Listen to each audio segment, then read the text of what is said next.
আলহামদুলিল্লাহ, পৃথিবীর অনেক দেশে ঘোরার সৌভাগ্য আমার হয়েছে।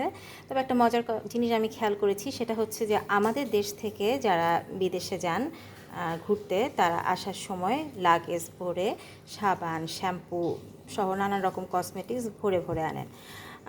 আমি কিন্তু সেটা করি না। আমি চেষ্টা করি যে দেশে যাই সেখানকার অথেন্টিক জিনিস কী আছে সেগুলো সম্পর্কে বোঝার চেষ্টা করি।